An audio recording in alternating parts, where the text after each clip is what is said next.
Hi friends, இப்போ நம்ம சிந்து பைரவி பார்க்க போகிறோம். சிந்து பைரவியில் நம்ம பைரவி ஒரு பக்கம் நம்ம சஞ்சயை சமைச்சு கொடுக்கறது இங்கே வீட்டில் இருக்காங்கன்னு சொல்லிட்டு உசுப்பேத்தி விட்டாரு ஆறுமுகத்தை. ஆறுமுகத்துக்கு என்ன நடக்குன்னே தெரியாமல் கோவப்பட்டு அங்கேருந்து கிளம்பி வந்துட்டு இருக்காருங்க. அதுக்கப்புறம் பைரவி வந்துட்டு ஒரே வார்த்தையை சொல்லிட்டாங்க. ஆறுமுகத்தை பற்றி தப்பாக பேசின நம்ம சஞ்சய்க்கு மூக்குடஞ்சி கீழே விழுவுற மாதிரி, தம்பி லைட் ஆஃப் பண்ணு, பல்ப் வெடிக்குது பாரு, அந்த மாதிரி ஆயிடுச்சு.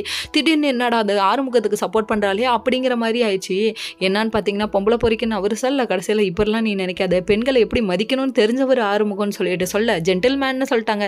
அடடேடேன்னு ஆச்சரியக்குறி போடுற ரேஞ்சுக்கு ஆயிடுச்சு. வேற லெவல்ப்பா அப்படிங்கிற மாதிரி ஆயிடுச்சு. இந்த அளவுக்கு உன் மனசுல இருக்கிற அவரு கண்டிப்பா காதல்ல வெளியே வருவார் அப்படிங்கிற மாதிரி ஆயிடுச்சு. இதுக்கப்புறம் சரி சஞ்சய் லேட் ஆயிடுச்சுன்னு சொல்லிட்டு இவங்க கிளம்புனதை பக்கத்துல இருந்தவங்க பார்த்துட்டு ஒருத்தர் இது சரியில்லையே, அது எப்படா பொண்ணுக்கு ஃப்ரெண்டு இருக்கக்கூடாதா, அங்கே போய் ஃப்ரெண்டா பழகிறது கூட அதை தப்பா நினைக்கிறீங்க, அதுதான் என்னால் புரியலங்க. இதே ஒரு பையன் எந்த டைம் வேணா அந்த அவங்க பாய் ஃப்ரெண்டு வீட்டுக்கு போகலாம். இதே ஒரு பொண்ணுன்னா அவங்களோட ஃப்ரெண்டு வீட்டுக்கு போகக்கூடாது அப்படிதானே. இதை விடுங்க, பனைமரத்துக்கு கீழே உட்காந்து பாலை குடிச்சாலும் இந்த உலகம் தப்பாக தான் பேசுமா, அந்த மாதிரி ஆயிடுச்சு இவங்களோட ரியாக்ஷனு.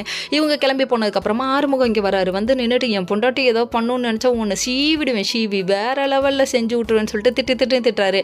போடாடே அப்படின்னு சொல்லிட்டு இங்கே சண்டை போட்டுட்டு இங்கே வீட்டுக்கு வந்து நீ ஏன் சஞ்சய் வீட்டுக்கு போனேன்னு சொல்லி கேட்க, அப்போ நீ என்னை சந்தேகப்படுறியான்னு பேச ஆரம்பிச்சிருச்சு. ஏமா சந்தேகம்லாம் இல்லாமல் புரிஞ்சுக்கோமா, உன்னை நான் நம்புகிறேன், ஆனால் அவன் மோசமானவளையும் முக்கியமானவன் தெரிஞ்சுக்கோமான்னு சொல்லிட்டு எவ்வளோ ஃப்ரீ அட்வைஸ் கொடுக்குறாங்க. கேட்கவே இல்லைங்க. விடுங்க, அடிப்பட்டா நீலாம் அடித்தாதாம்மா தெரிந்துவ, சில பேருக்கு சொல்கிறது இதில் சொன்னால் தான் புரியும், விடுங்க அனுபவிக்கட்டும் அப்படிங்கிற மாதிரி ஆயிடுச்சு. இன்னொரு பக்கம் சிந்து வந்து கார் ஓட்டுறன்னு அலப்பறை பண்ணிட்டு இருக்காங்க.